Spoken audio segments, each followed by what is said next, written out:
Well, we're going to go right ahead while Adrian posts on Instagram. This is episode 28 of KT Confidential, and we are pleased to be joined by Joanna from Nesting Story with us this morning. Welcome. Welcome to the KT studio. To be here. Welcome to KT Confidential. I feel so rushed. Why? No, I'm joking. Continue. You feel rushed? I'm trying to do this story Or does it sound like I'm rushing? No, I feel rushed. You're doing a great job. Take your time. We don't need you. Do you want to take a few minutes and tell everybody a little bit about yourself? About me. So you found me because I'm a local Miltonian. Yes. And it's hard to find good Milton people. And you were like top notch. So there's lots thank of you for good coming. Milton people, but I think I even find They're it hard hard. to find, though. You saying all Milton people are not good? No, I don't know. I just have trouble finding people that are social, actively, doing well, and you're doing excellent. Thanks. Yeah. I actually just recently started tagging Milton in my content. That's something with YouTube. So just to introduce myself, I should say that I'm a mom of 4 kids, and I used to be an interior designer.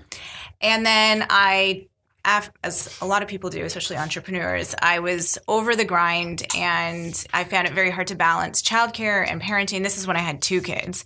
And so I decided to switch my business nesting story, or create my business nesting story, which was an interior design business and a children's mural painting business. And it was really thriving. And then when was this? Winter, about just before Christmas, 2013, I found out I was pregnant with twins. And it was a big surprise, and I kind of froze everything and just focused on growing babies. And then during that time, I was really trying to find really great bloggers who I could read about that had twins and maybe 4 kids, who didn't just parent, but also kept their identity and what they love to do, and different aspects of their lives. I think a lot of them were just all or nothing. And there was a lot of negative advice I was getting. My bad. Number 1 rule. I know. Come on. The magic of editing.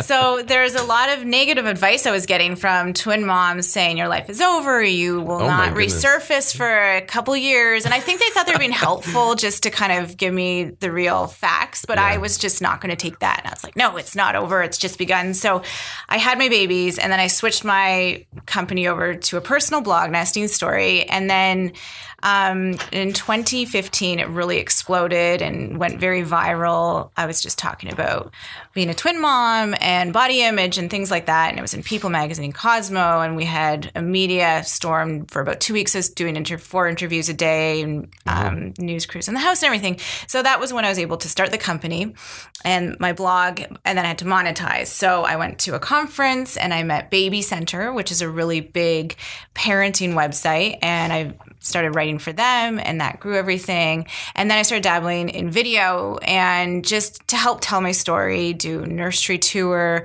or a vlog or a day in the life, just to show people what life was like with 4 kids. And that was slowly growing very organically. And then I got picked up by Kin Community, which is part of Chorus Entertainment. And my YouTube channel is now over 60,000 subscribers, and a very active channel. A lot of people can have huge channels, but not a lot of views or engagement. So it's a very active channel. I post 2 times a week to YouTube, and it's now branched into lifestyle and fashion and beauty and parenting and twins still, and design. And then I also blog, and I'm active on Instagram and Pinterest and all the places, Facebook. And I have a team now that works for me. About 5 people work for me, and I have contributors now on the blog, which helps create content. And I'm really excited because I'm looking to see what's next, and I think I want to circle back and help support the multiples community, the twin moms, and create content to help support them through that journey, and see what else is next, including e-courses, possibly a podcast.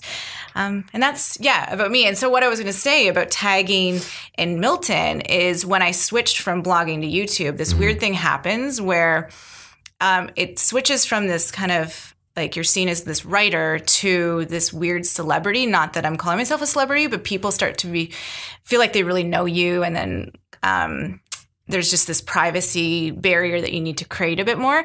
So when I first started creating videos, I showed the front of our house and things like that. And then I realized later not to do that. So I've gone back and blurred that out. We've completely repainted our house and changed things so that it can't be found as easily. But I've been able to circle back, and because I've steered my content in a way that there's not so many younger followers, and it's more my peers that are following me. And so now I'm like, I really want to share that I'm from Milton and be more part of the community. So it's an interesting time that you found me, because I've just kind of started sharing that I'm part of the Milton community. Cool. Yeah. Well, and we're going to spread the word and spread the love. Kudos to you, because you are the model for what a lot of people, I believe, are trying to do right now when it comes to building that kind of online empire of blogs, videos, even things like coming onto our podcast today. A lot of people don't take that step, don't monetize it, and then don't really follow through with it. They might start or do it, but don't have any consistency. And you're doing a great job. I noticed on your YouTube channel, you do provide a lot of value. So somebody like myself, who also has twins, I didn't know that, can go on there and maybe pick up something of note. Yes, so our twin boys just turned 2 a couple days ago. So I feel your pain. It's a big life event. I think that it's one thing having one baby at a time, but when you have multiples, you feel like you're trying to just grasp at straws, and also look to other people to see that what's life like in 2 years or 4 years, or when they start school. Are you going to put them in the same class or not? There's all these questions. Right? Yeah, I know it's already going through our head, and I don't want to talk too much about the whole twin thing, but it's obviously something that we have in common. And Adrian has 2 children, almost 5 and 2. And I'm not ever saying that anybody with 2 kids is getting off easy, but I don't know that people with singletons that are of different age have any idea what it's like to have twins. So myself and Natalie always trying to connect with people that have twins and learn from people with those experiences. Yeah, I always tell people with 1 kid, it's so much harder than 4 kids. I used to, when I'd take my kids to daycare, there was this one time a dad had their, I think, 1-year-old son, and he didn't have, it was winter, there's no shoes on, there was no jacket, his line, and all my kids are lined up, they're all fully dressed. It's like, how do you do it? I'm like, it's so much harder with 1, because you're overthinking everything, and when there's a group, there's like a group mentality. It's busier, but it's not as hard, in my opinion, because you've kind of... For structured? It's just, there's more kids in line now. Yeah. So when 1 kid needs something, I don't feel guilty about saying, you're going to have to wait. How old are your kids? My son's about to turn 10, then I have a daughter who's 8, and then my twins will be 5 in July, and they're girls. So a son and 3 daughters. Yeah. It's busy, but it's fun. So you are doing all of your social posting between the hours of 2 a.m. and 5:30 a.m.? I'm using school hours now, and we've had our kids in daycare for a while because I've been able to turn Nesting Story into a full-time business, which has been great. So I've been able to really do that. But when I first started, I would work in the evenings once the twins were in bed, and it was more just like a therapeutic thing for me to write, and I loved it. And that's where the consistency comes in. When you said that, that's so true, that when you're trying to create something like this, you have to be super consistent. I speak about YouTube at conferences and help people grow their channels. And that's one of the biggest things is pick your day and stick with it, or pick your days. And you have to think about algorithms and everything like that. But just showing up for your community and really being consistent, trying new things, not giving up. I think like you said, a lot of people fizzle out. So when I started, it was always, I would post on Tuesdays and Thursdays, blog posts, and then do a bit of social media then. And I started small, and then it grew from there. But I was able to find my community that it resonated with, which was important. Yeah. How long have you been living in Milton? How long? I think over 10 years, actually 12 years. We got in here just before it boomed, so we have been able to capitalize. Yeah. We moved here back when we were able to build a house, a 4-bedroom detached home for just over $300,000, which is unheard of today. Yeah. So that was really good. Won't even buy you a 1-bedroom condo now. I know, it's insane. It's insane. what about Milton do you think people should know when it comes to, in your case, raising 4 kids? Well, there's a lot of families around that age. I came from Mississauga, and so did my husband. We met in high school. We've been together since teens. And so we came from Mississauga, and it's bigger and more spread out. And that's what I love about Milton is you can get from one end to the other in about 10 minutes. I love that. And unless it's 5 o'clock. Yes. Oh, or you're trying to get out of the city to Toronto at about 6 or 7. That's hard. But no, we'll every once in a while look just outside the city to think if we're going to move to the country or something, and we can't uproot ourselves anymore. There's just such a sense of community. My son's at an age now where he gets together with his 3 friends and they ride their bikes all around the neighborhood. So, and there's a lot of families, and I feel like I'm really starting to get to know more and more people in the community. And that's something that I feel like growing up, especially where I lived in Mississauga, that I didn't have. It wasn't as easy to create that sense of community, and it was just so much bigger. So I really love that part. I'm hoping that Milton will get a few things. I think it's missing a few things, like maybe some better shopping or a salon. Like there's some things that I'd like to see happen, but I am seeing it happen. It's growing. It's starting to. So you just got your hair done? But I drive to Guelph. It looks great. Thanks. But I drive to Guelph for it. But Milton's opening a blow bar, so like a hair dry. So I heard that. I don't remember who told me it's that. right next door. Yeah. So they contacted me. I'm going to go to the Charles, press right? as one of the press. I think so. Yeah. But I'm excited about that. So I can see it happening right now. But being here over 10 years, it's really changed. I'm not familiar with what a blow bar is. So couple women of can things go. come to mind, but not probably what you're thinking. But it's you go. There's no cut or color. You just get your hair washed and dried and styled. And so it's something. It's like before your night out. Clearly, you and I will be prime candidates as clients. They could blow my beard. So there's something called dry bar. Is that the first time you've said that? There's something called dry bar in the U.S., and that's really big. And it was created by Ali Webb, who's really an amazing entrepreneur. And so it's one of those ideas that it's just so simple, and yet a lot of people use it. And then they're doing really well with their social media, too. I'm always looking at how people are utilizing social media and other online areas. So I think it's a great idea. Like first step before you go, you get home in the end of a long day, and that's your first stop before you head out for the weekend or whatever. That's good. Yeah. Get a little bit of pampering. Yep. Exactly. So you have a bit of a background in interior design. Yeah. And it's an interesting way how I got there, because I have a background in fine arts, and I went to Sheridan and was trying to figure out what my next step was. And then I just really loved rendering, so drawing the rooms and creating that space. And then I went into interior design and loved that. I didn't so much love the technical side, even though I've learned AutoCAD fluently and everything like that. But right out of Sheridan, I was hired by Mackay Wong, which is an interior design firm in Toronto. And so they do the 5-star hotels and restaurants and things. So that was really fun. And I would mostly work on the design side or pull in materials and things like that. And then when I got pregnant, I stopped commuting to Toronto and stayed home for a bit, and then worked for a residential designer out in Burlington and did the big, huge lakeshore homes and things like that. So I do love interior design. I more love the staging side and pulling materials. I don't love the technical side and doing the big renovations. And I think that's why I haven't gone back to it, but I've been able to really incorporate my interior design skills into the content that I create, especially on YouTube. I think that's what's growing my channel the most these days, is either decluttering videos or home renovation videos. We're right now taking our cookie cutter home and changing it in ways to make it more custom. We've moved our laundry room and created a basement laundry room so that we can have an upstairs mud room. And we're really trying to think how we can creatively take this cookie cutter home and customize it.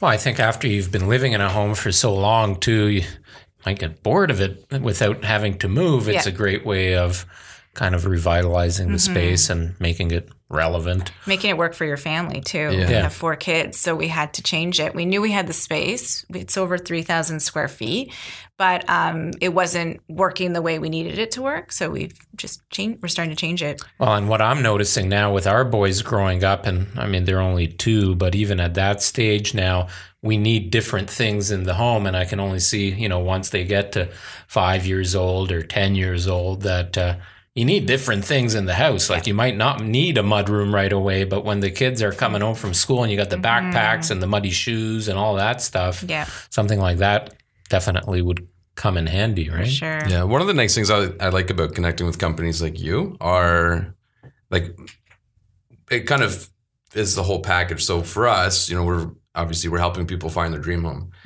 But taking it from just moving in and actually making it functional in a space that they really truly enjoy is a whole nother step. So I was looking through some of your posts, and there's so many little things people can do just to make their home more organized and functional. Make it home. Yeah, because turn a house into home. Yeah, before we walk into or before we list a house for sale, we kind of see it as they live in it. And most people are living in very messy, cluttered environments. And it's not probably a space. Been to my house recently? Yeah, a few times. And it's probably not a space that they enjoy coming home to. Yeah. Right? So there's just so many little things people can be doing just to make their life less chaotic. Yes. So your grass is looking amazing, by the way. Thank you. We're next door neighbors, so we spy on each other all the time. Joanna has a green thumb as well. Yeah, I take a lot of pride in my grass. It's looking a little rough, but yeah. Although I have someone doing it now, I got it to that level. And he's doing a good job at maintaining it. Matt, if you're listening, Adrian's not giving you any credit. No, he cuts it when he's supposed to. He takes good care of it. He does a good job.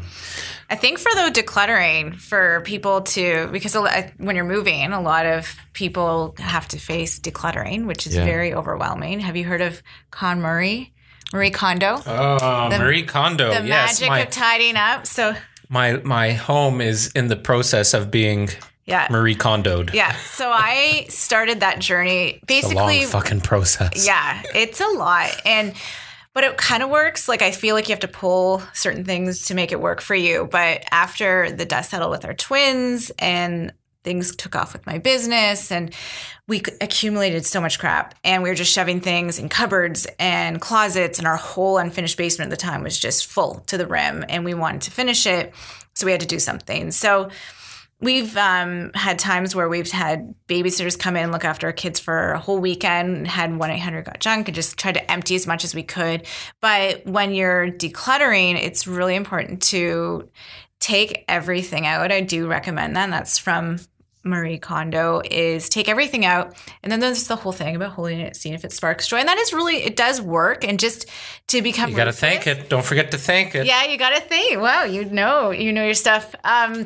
But it's the psychological aspect too. But I think also circling back, especially, I've had to do that a few times. And that's something she doesn't recommend or talk about as much. But I found personally that circling back again and you can get rid of more stuff.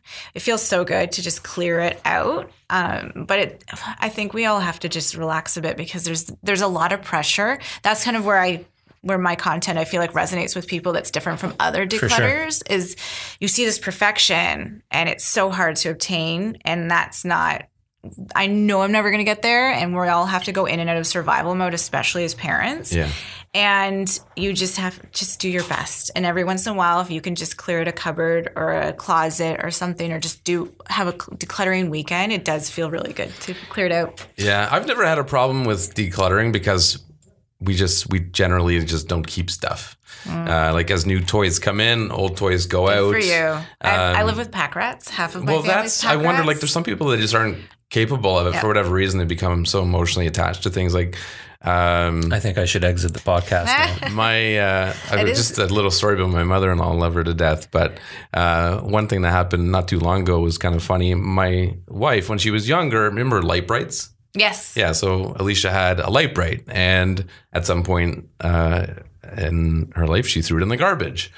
And because it was no longer safe, when it was on for too long, it would start to smell like burning plastic. Yeah. And then about a month or two ago, it showed up at our house. Like years later, and she's like, I threw this in the garbage. And so her mom took it out of the garbage and kept it. Oh, really? And brought it back to us for some reason. It's now in the garbage again. Kobe, I hope you're not watching, but thank you for bringing it. Has it already been picked up? It's gone. Yeah. You see, because this pack rat would have been like, get that thing on eBay because it's vintage and be worth some money. No, this thing wasn't in the best shape. And it was literally like if you leave it on for too long, it starts to probably catch on fire. That's the cheap Jew in me, is that I want to keep everything because it has value. So I just fucking hoard everything, and the garage and the basement and the closets are full of stuff we don't need or want anymore, but they're worth something. Well, and nowadays it's so easy to sell things too. So instead of just getting rid of things, like Alicia's on Facebook Marketplace and all these different websites selling things. All the mommy groups, especially in Milton. You know, if you have anything kid related, you post it on that group, and there's somebody at your door picking it up, you know, this afternoon. Yeah, we did that recently with our kitty slides and everything, and put it on the end of our driveway and just put it on Milton Talk.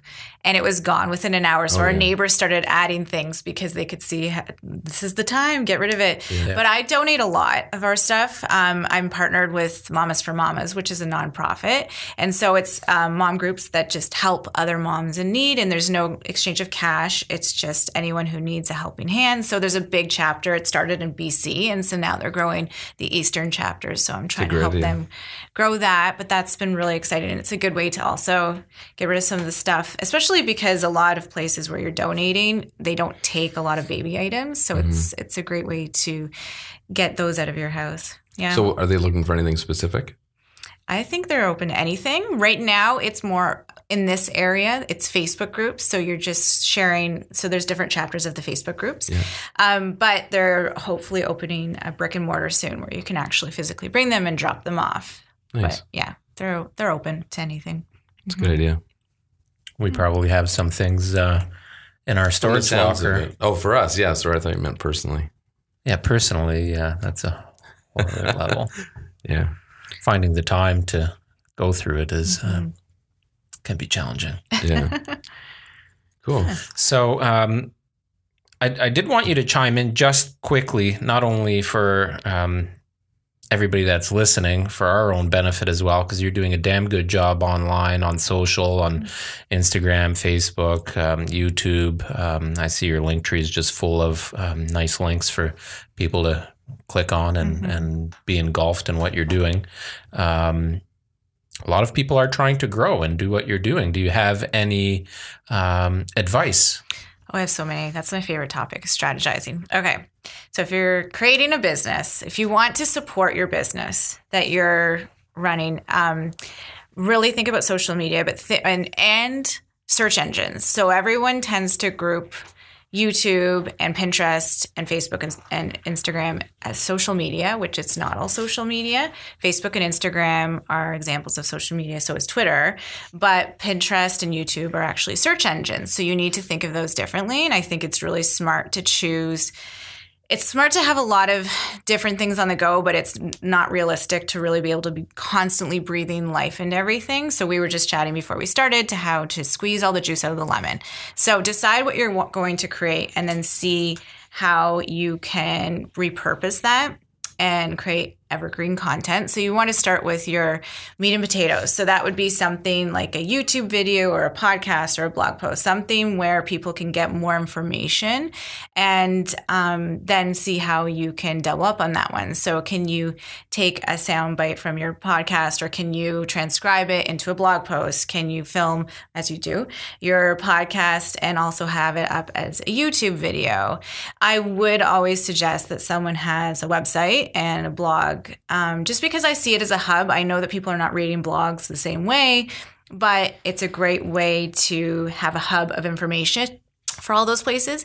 So I was saying also before, the Instagram, although I'm very active on it, it's probably my least favorite just because with what I do, you can stumble into, should I curate my feed? Should I not? I've kind of let go of that lately and just started posting. And also I'm working on different projects. So I'm still there and I'm present on Instagram, but Instagram is kind of like a portfolio. That's where people typically find someone and can quickly get a snapshot of what you're about. But if you're trying to create something that you're hopefully monetizing, it's not just supporting your small business, you need to have something else going on. I know a lot of very successful Instagrammers, and it works well for them, but usually have something else going on as well. And, but it's also a bit of a flash in the pan. Like if you want to work with brands and create brand partnerships, it's great to be able to layer on and offer other things as well. For your business, think about what kind of business you have, what makes the most sense. So for you guys, it makes sense. The podcast and YouTube channel, you're sharing information and interviewing people. And it's just a different way for people to get to know you as well, because I think that realtors, it's a very personal relationship. And so to understand personalities and who you're getting, that's a really great way to introduce yourselves and to always inject yourself into your brand, because that's what makes you stand out. But also think about, I think Pinterest is the dark horse right now. It doesn't have... I think so too. Yeah, its algorithm is easy. It's not working against you. I feel like Facebook and Instagram, they keep changing the rules. And the people that I know that have a lot of their eggs in those baskets can really... I know a few companies who've just lost everything. Very vulnerable, yeah. Yeah, very vulnerable. So just think about where you want to put everything. And then obviously I love YouTube. I think that it's great. It's like having your own TV show.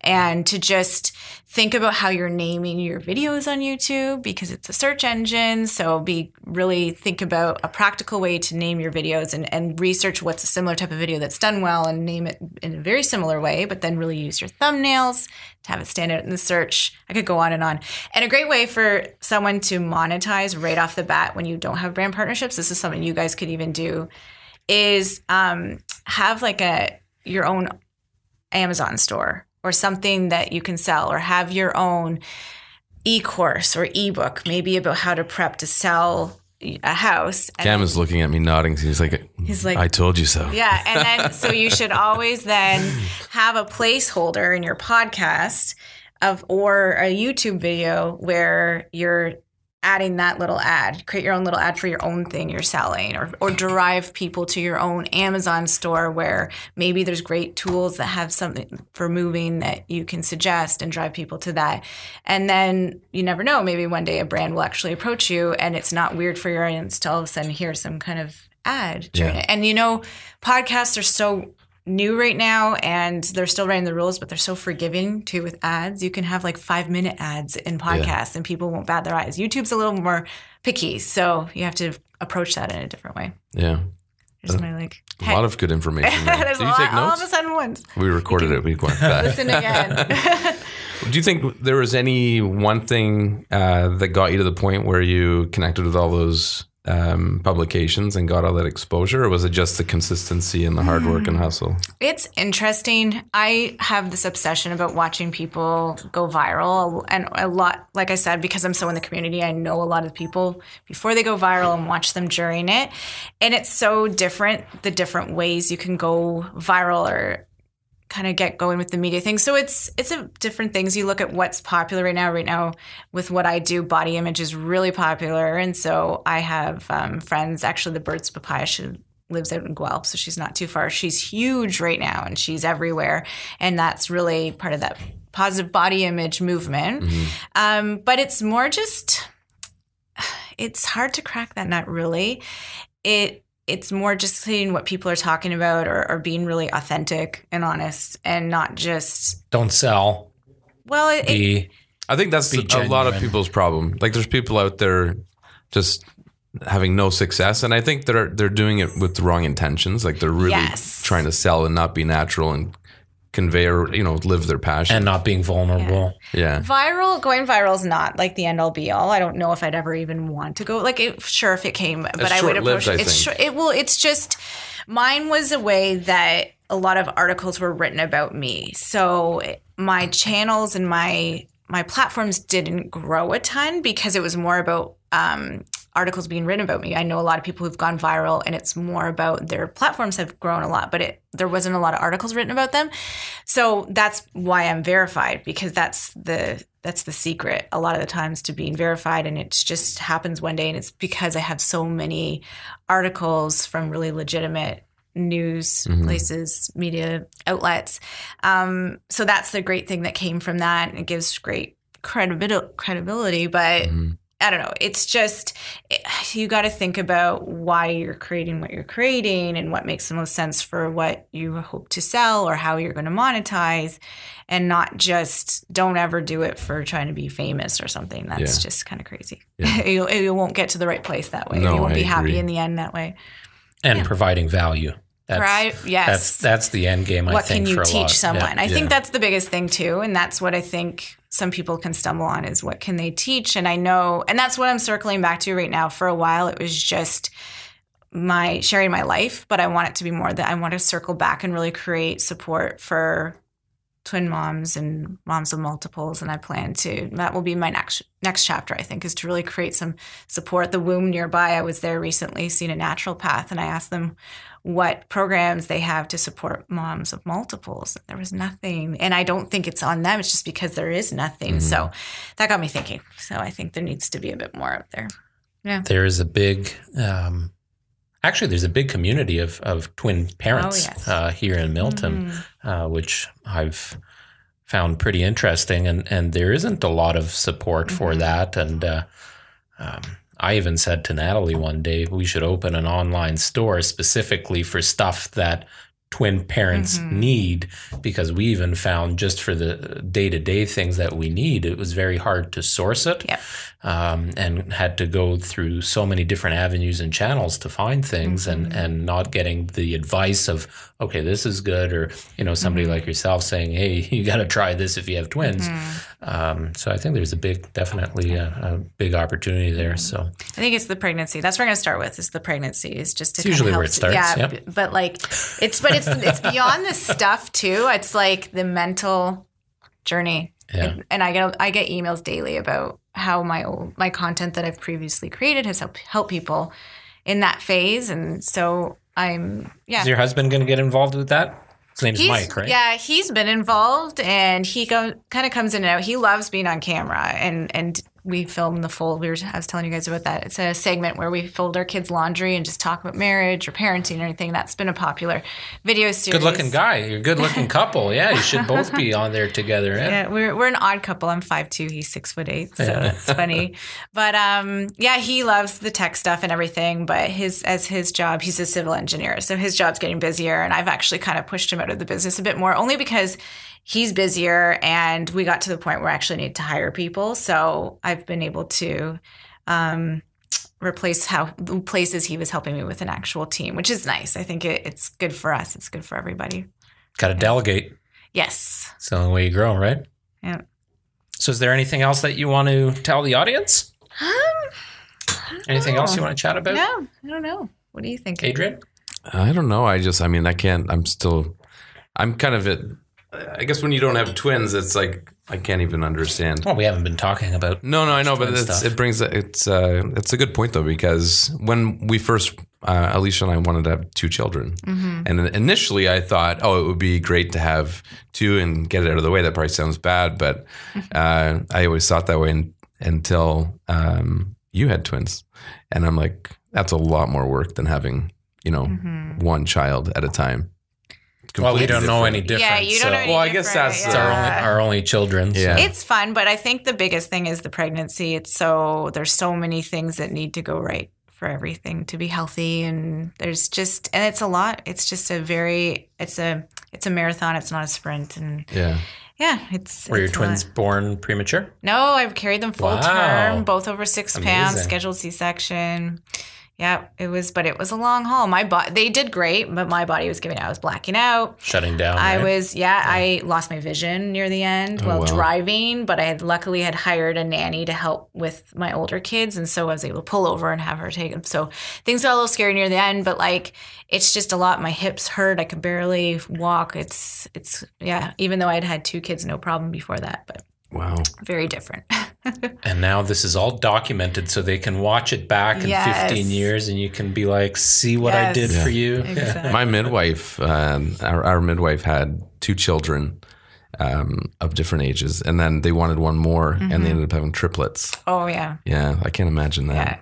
So... Yeah, no, that would be. I have a friend who has triplets, and it's a lot. Yeah, and my husband wanted a 5th, which is crazy, and I was like, no way. And I'd have a really high chance of having higher order multiples after because they were spontaneous fraternal twins. Yeah, That's pretty crazy.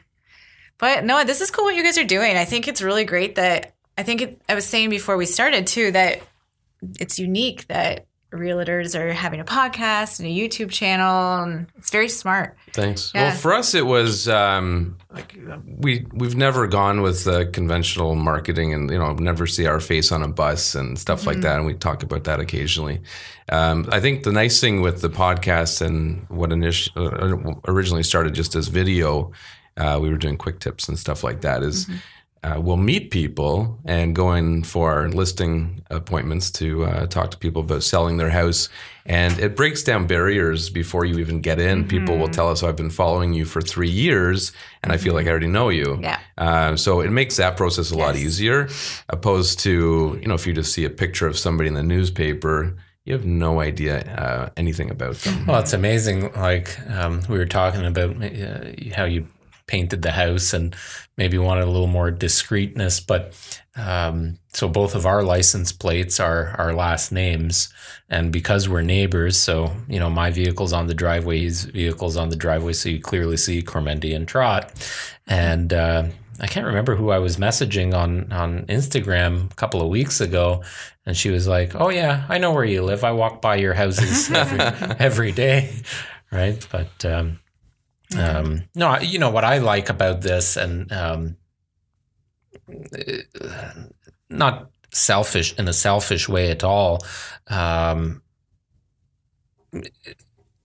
We probably wouldn't have met. Yeah. If you weren't here today and chatting, and it's a great way to meet people in the community and highlight people. I think also, and I think somehow, sorry to interrupt you, but I think don't look at me. I think somehow there should be some collaboration between us. I feel a vibe that somehow we can collaborate. Maybe it's the twin thing or the interior design thing, or just that you're killing it on so many levels. But there might be something here, or ladies co-op and gentlemen. Workspace with somewhere where people can have studios. There you go. Yeah. We're just going to have to blow out a wall this way. And it'll be outdoors. Put some kind of terrace out there. Well, I think this was a great idea, and we really appreciate having you on the show today. Thanks for having me. This is fun. Yeah, so everybody check out Nesting Story. Lots of videos, lots of great content, blogs, the whole bit. And that's it for today. Thank you. Thank you.